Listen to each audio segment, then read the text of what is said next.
What's up, brother? What's up, man? Thanks for coming out. Yep. All right, have a seat. Make yourself comfortable. All right. So today we have a very special guest, coming to bring the perspective of a fairly new dad, but first time dad. Friend of 20 years. The great Deonate. Thanks for being here. Yeah, man. Thanks for having me. Of It's course. been 22 years. I was counting. Exactly. I should say more than 20 years, but yeah. The first thing I wanted to jump off with, and just to be clear, gave you no prep time, no questions, but I'm going to keep you on your toes today. But one of the most special things about you, I think, is you're the only person that I've ever met that before you had kids, tried to plan events and do things for yourself or for others that involve kids. Oh, thanks, man. And that's hard for people to do. I've never met anybody else like that. Why do you think that was so important to you? Oh, man.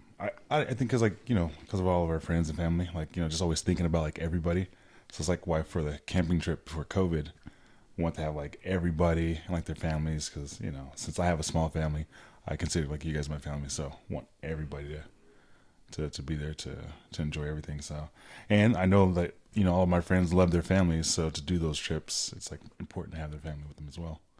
That's super thoughtful for sure. And which, by the way, we need to reschedule that. Yeah, It got canceled right. because of COVID. The Zion trip is going to be, but we need to make that happen for sure. But okay, yeah, I appreciate that.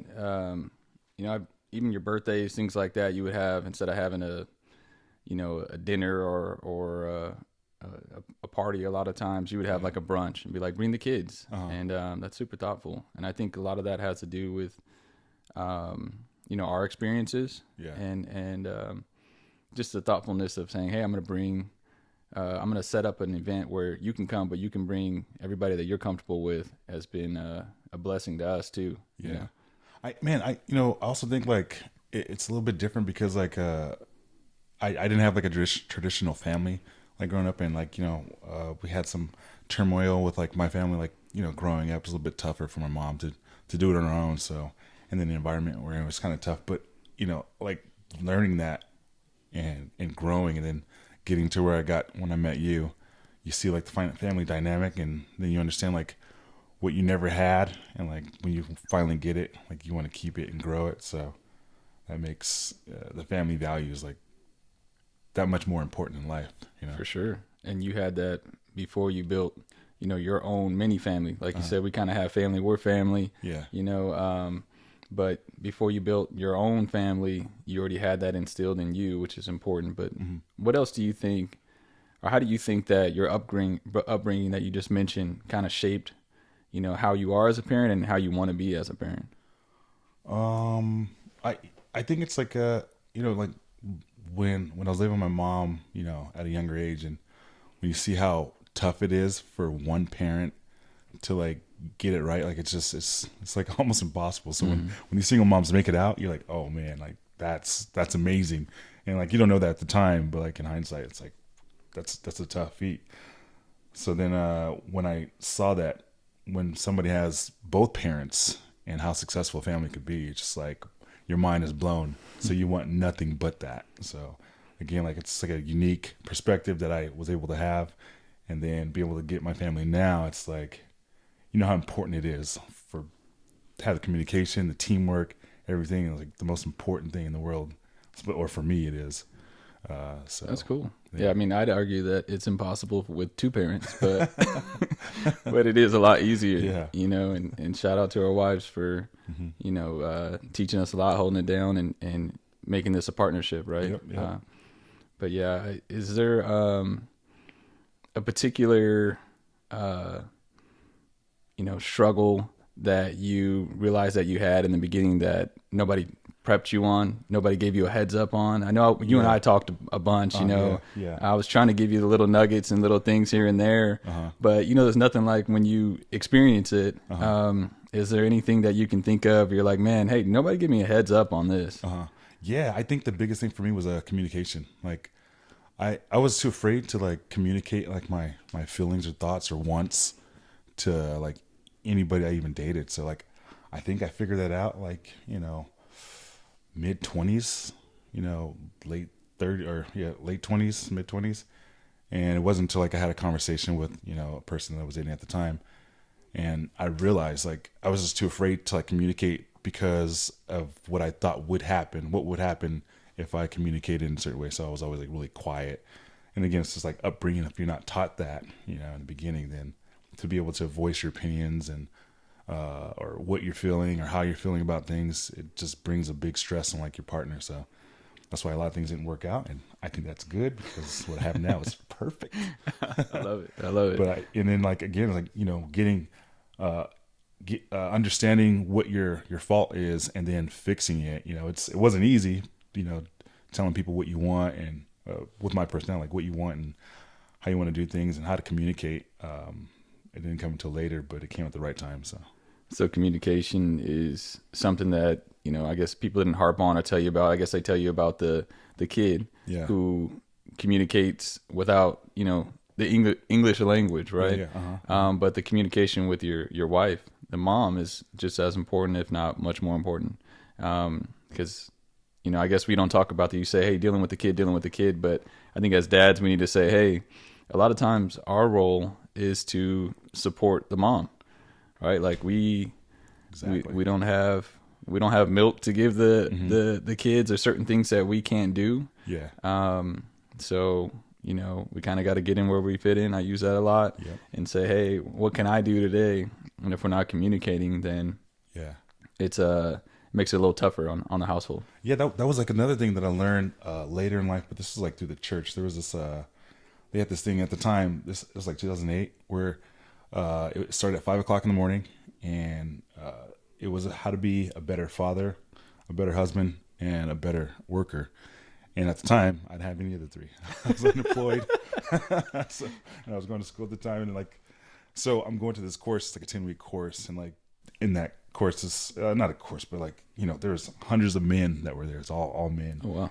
And that taught me to be vulnerable, and it taught us like how to work as a team with your partner. So that was huge, because I didn't really understand that. Like I knew nothing about that, prior to that meeting.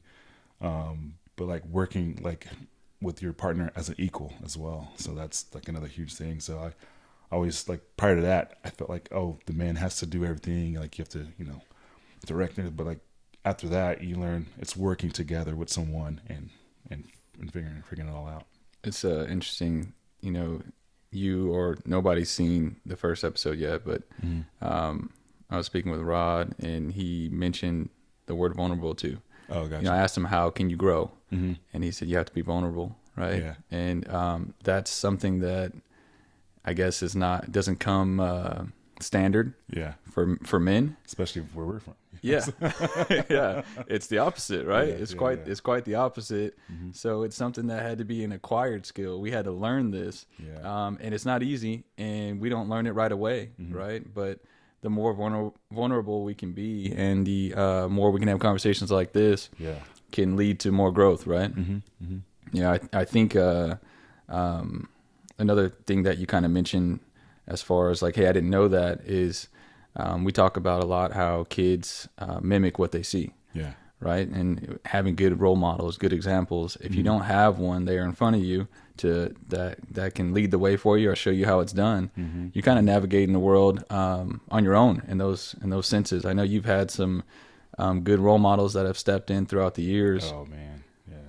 I mean, that's the other thing. Like, I never had a father. So like having father figures in my life, like in different father figures from different sides of walk, like, people that are extremely wealthy have been a big influence in my life, and people that have been extremely poor or, without a lot, and I got to see the middle too, and then different ethnicities as well. Like, so saw like life from a lot of different perspectives. And I think that definitely helps out as well.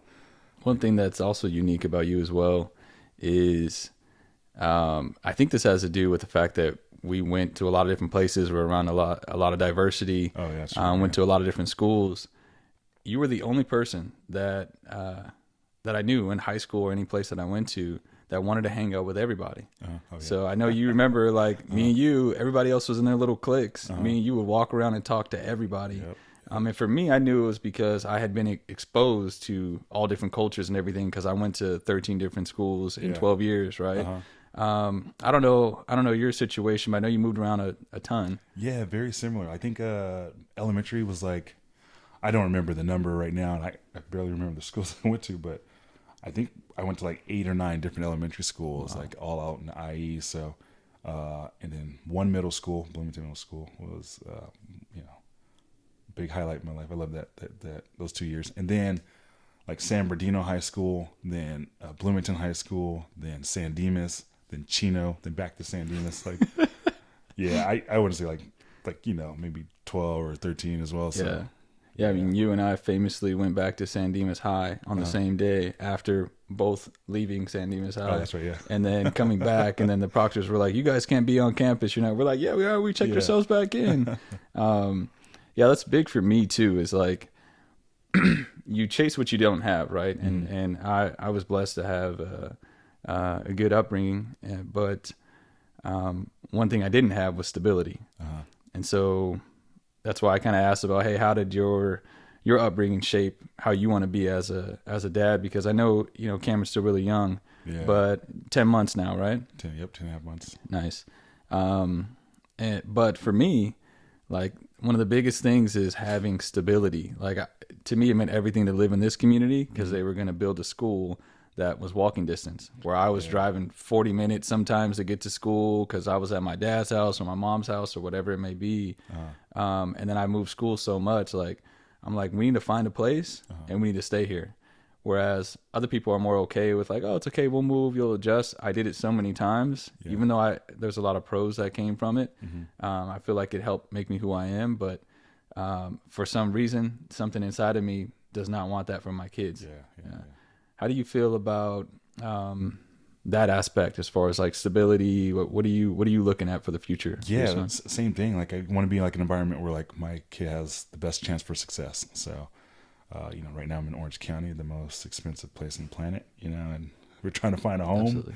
And, it's so freaking stressful, especially like today. Like we're making really good money, from where I, came from. Like we're doing well, but even despite that, like it's still tough to like find a spot and get something, decent. And oh man, it's crazy. But I think that helped me out a lot, like moving around, because you have to make friends. Like, so you have to talk to people, or if you don't, like I think I know people have been on the other side where they moved around so much and they don't talk to people because they move around so much. So like I was able to move around a lot, talk to all these people, and like learn how to talk to people, because again, from like San Bernardino to San Dimas, 2 totally different environments and 2 totally different personalities. So you have to learn how to talk to both. And I think that helped me like today, because I know how to talk to everybody. I think like learning people's how do you want to say, like cultural language, if you will, is important for like connecting with people. So yeah, I think the details are murky because it was 22 years ago, like you said, but I think you had approached me during a practice and just made small talk, and that's how we became friends. Here we are 22 years later, right? Like having the ability to come up to somebody, having the confidence to come up to somebody and start a conversation with them, knowing that, hey, like it's probably in my best interest too if I start talking to this person, because I just got here and I don't know anybody. Right? Now it makes you a little more comfortable in settings where you don't know anybody. Right? You're like, oh, I could just start talking to somebody.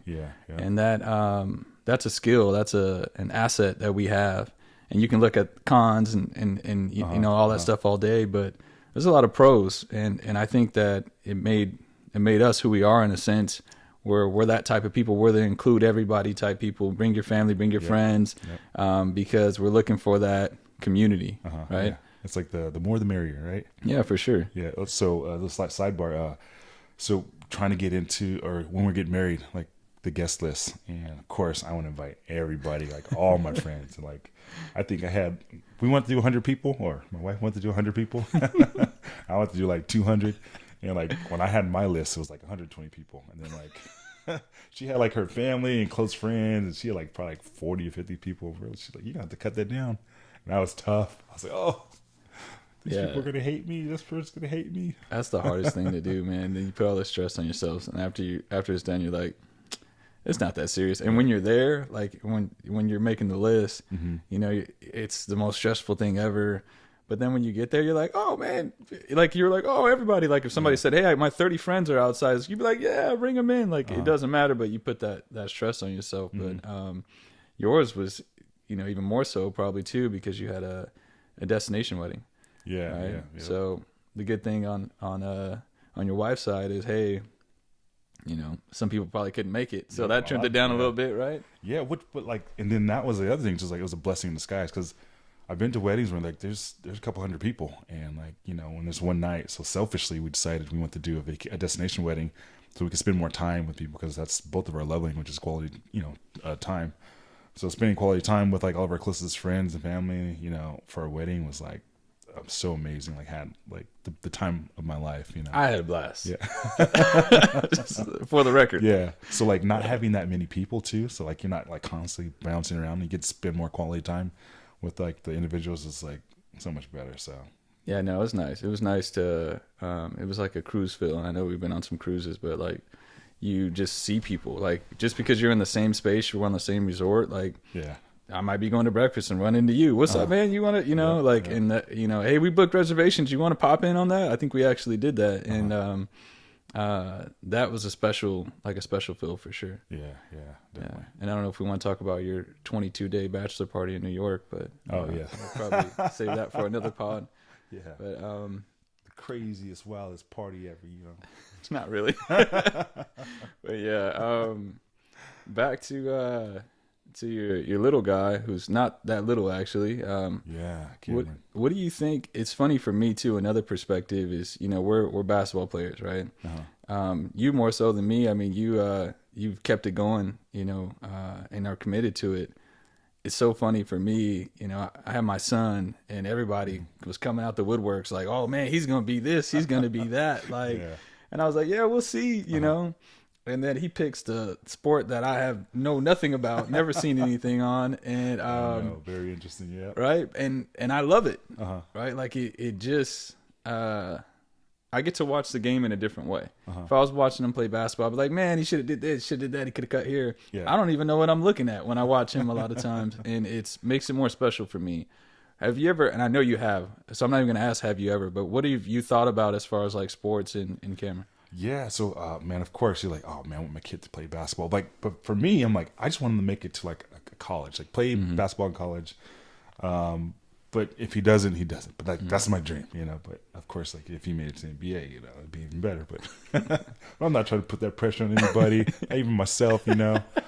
But I want him to be able to explore. I want him to travel, because like I think I missed the boat, like being able to go to like a four-year college and travel and like live in a different state, like go to school and meet people. Like I want him to experience that. So that's going to be my encouragement, you know, for the next 18 years, for him to find something, you know, outside of California, except if it's UCLA, of course, he gets a full ride. But. Hey, like that, repping today too. Yeah, but man, it's like, so I didn't go on my first flight until I was like 22, I think 22 or 23, first flight, you know, out of the state, and it was like to Hawaii, and I was with Justin, and that was like my first time flying, you know, and like Cameron's already been on the plane, you know, to Mexico. We went to Mexico already, you know, 6 or 7 months old, you know, so.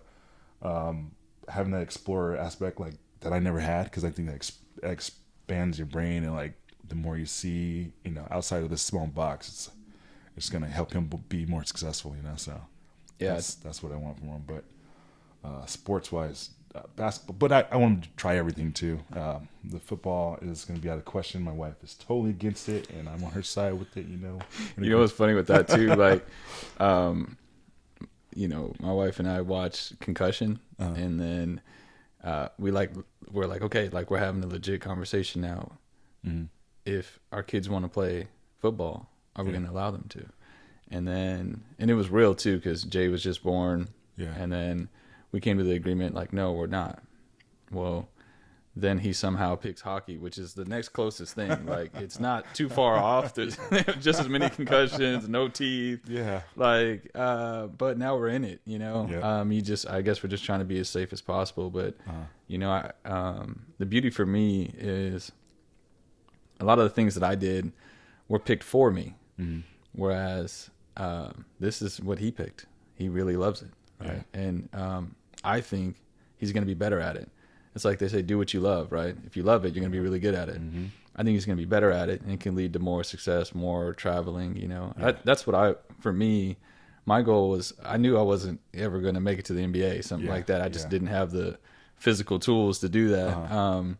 But my goal was to be able to go to college, get the scholarship, right, and get a free ride, and then be able to travel by playing overseas.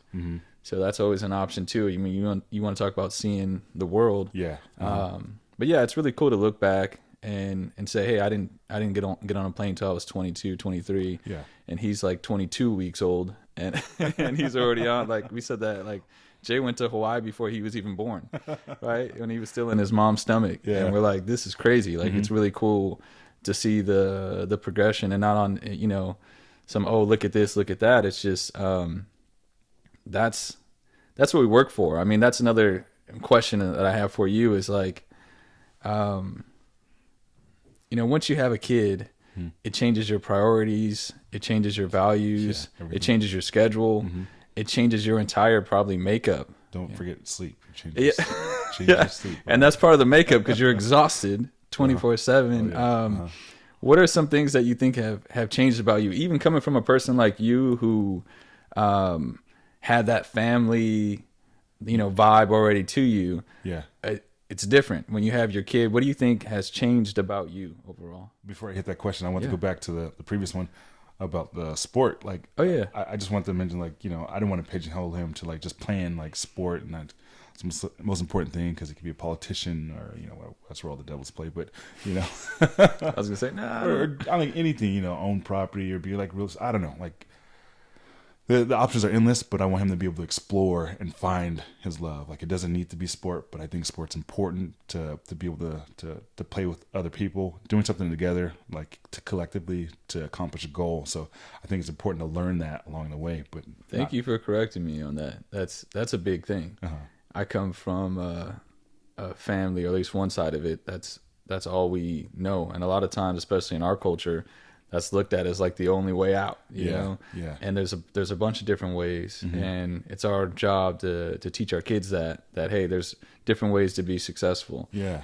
I like sports because that's what I know. It's done a lot for me. My lifelong friends that I've had all came from basketball, right? So for me, it was always like, I don't care which sport you pick, but you have to play a sport.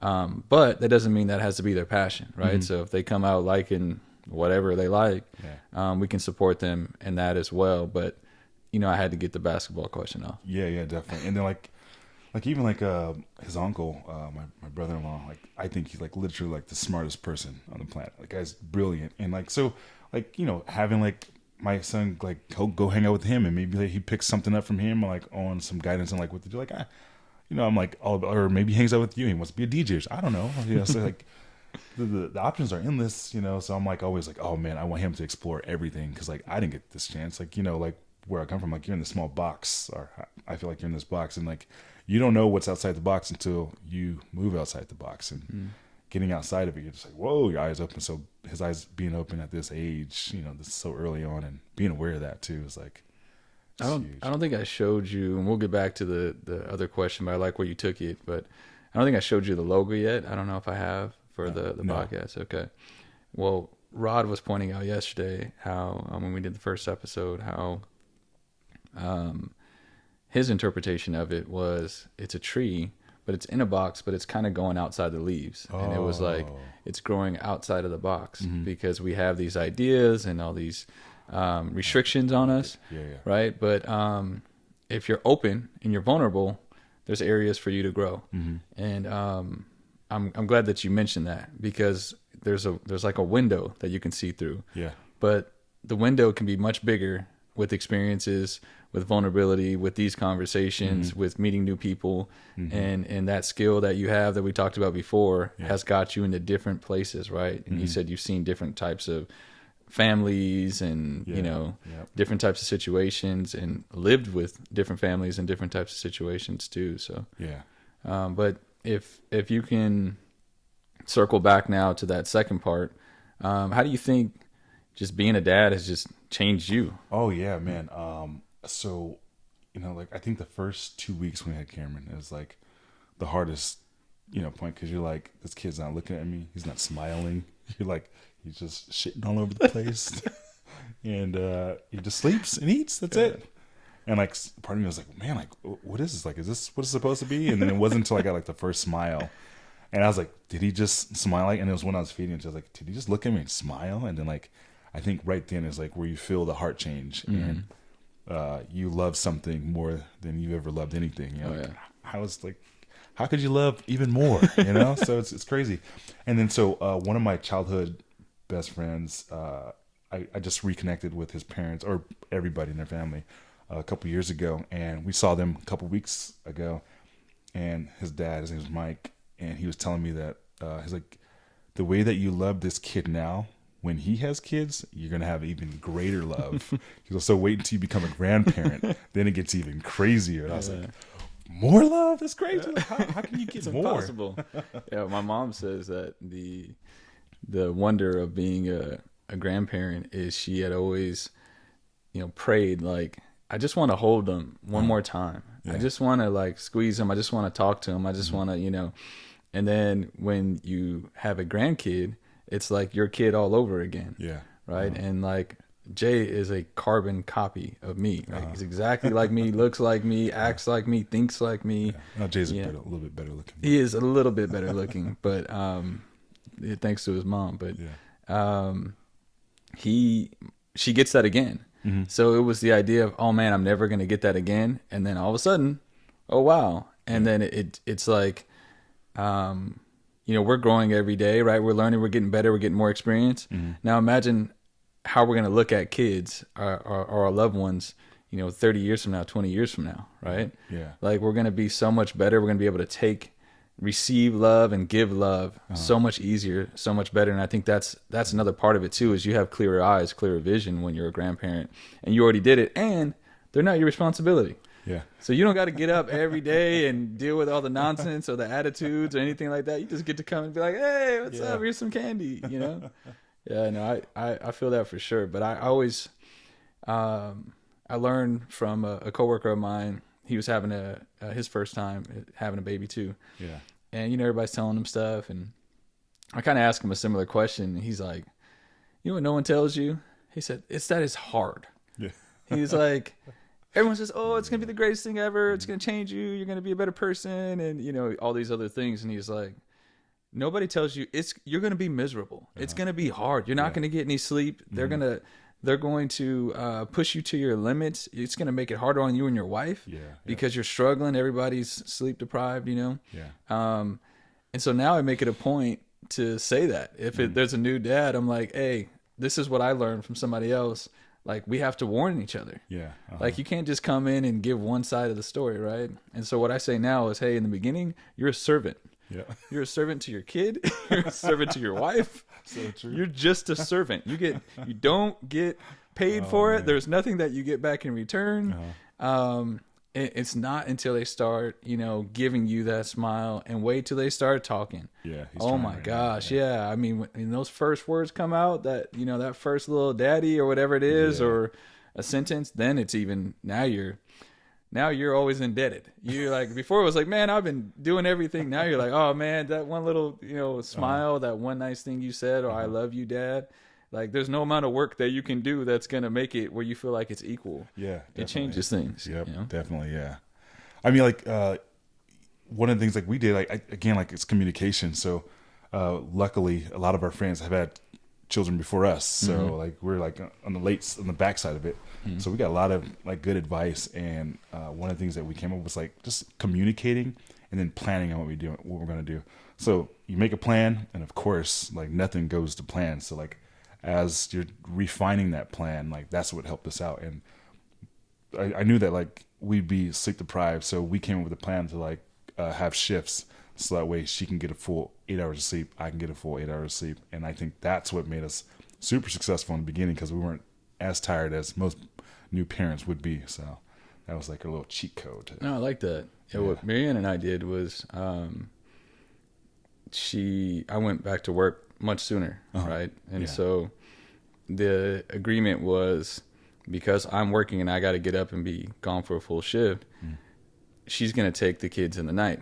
But if you ever get to the point where you're like, look, I just can't do it, I'm too exhausted, you need to take this, then she has to communicate that.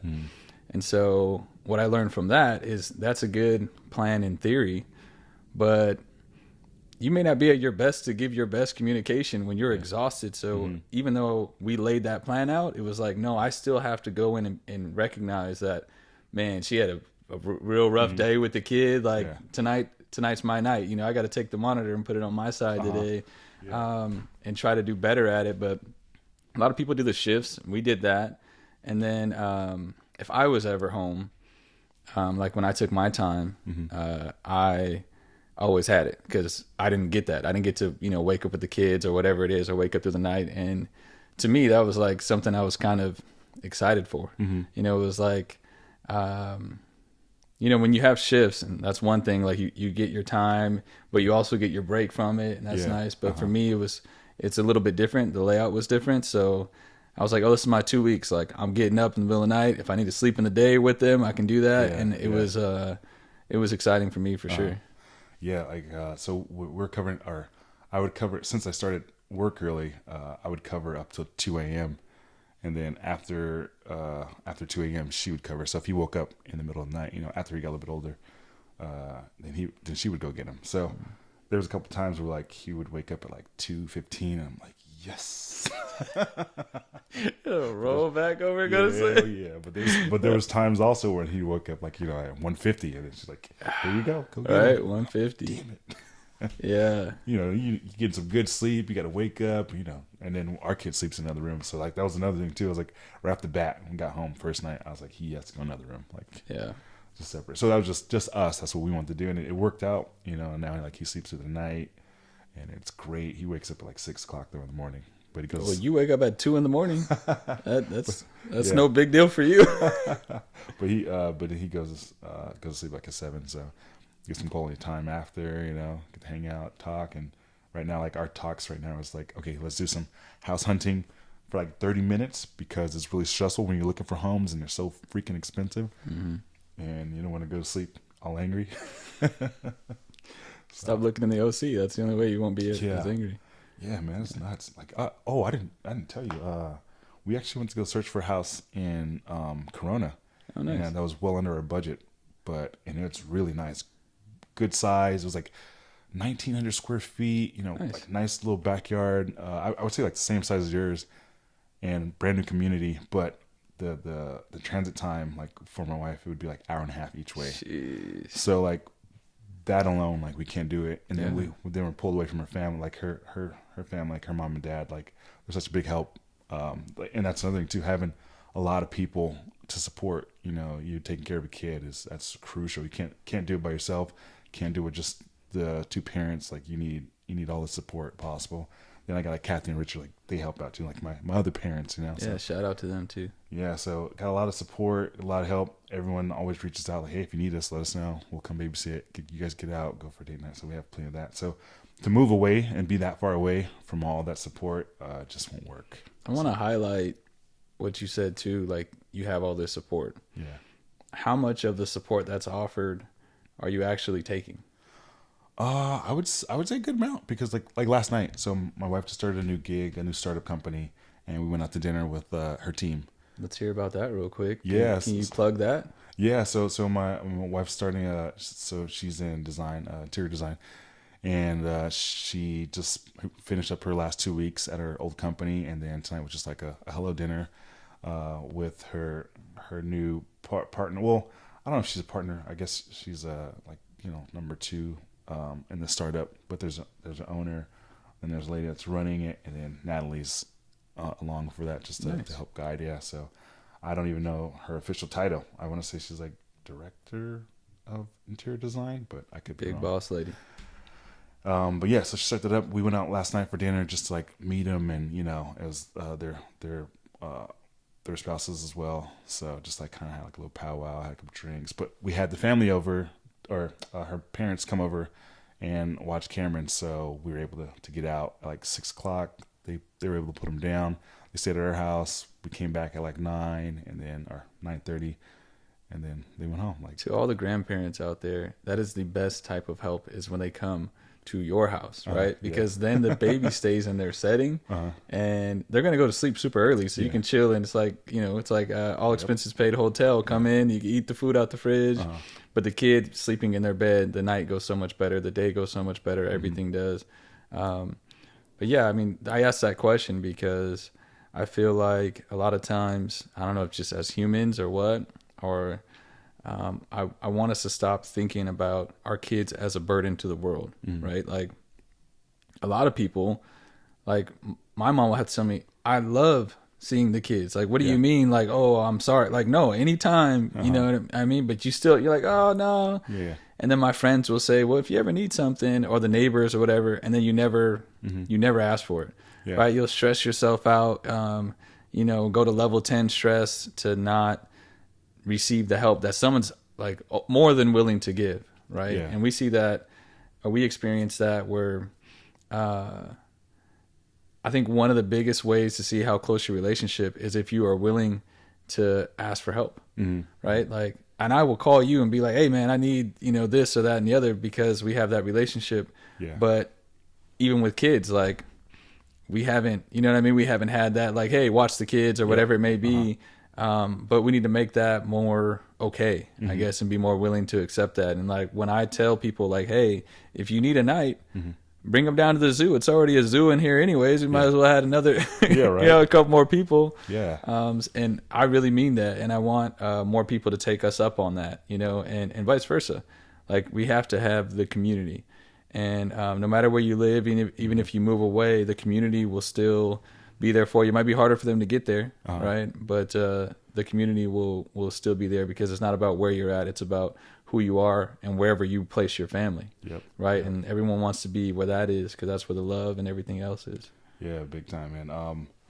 Like, so it's like, even though Cameron's like the center of our world right now, like, it's so important for us to like also have like our life as well. So the original plan that we had, was we'll do date night once a week, and like we held that together for I'd say a couple months, and then like, just because like busyness of life, like then like got to like every other week, and then it'll go back to like every week.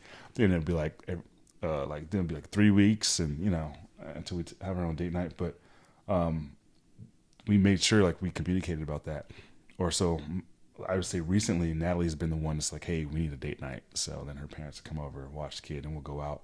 We'll go like to the local watering hole, like have a couple beers, and then come back, just to like get away and spend some like us time, because we still have to connect, and not just have Cameron 24/7 without connected to each other. And then the other thing too is like having your own personal life. Like, now I'm here now, but like she's taking care of the kid, and I communicated to her what I was gonna do, and then like she's gonna go out with her girls tonight, so I'll have Cameron tonight, which is great because he'll be asleep, and I could watch Sports Center, catch up on all the football today. Living in the year 3000. Man. And then it's just having that communication, and then the date nights is it's great. So I get out once a week or during the week to go play basketball, and I'm in an adult league, and I still get out, and I'm able to hang out with some guys, and like we just talk life, and like for me, I think it's important. So Natalie loves Cameron so much, she was like, she didn't want to leave, so like we have to like keep reminding her, like, hey, you need to get out, you need to get out, you need to get out. And like finally she started going out with her friends, having happy hours, stuff like that. And and then she travels for work, and at her other job she's doing like an install.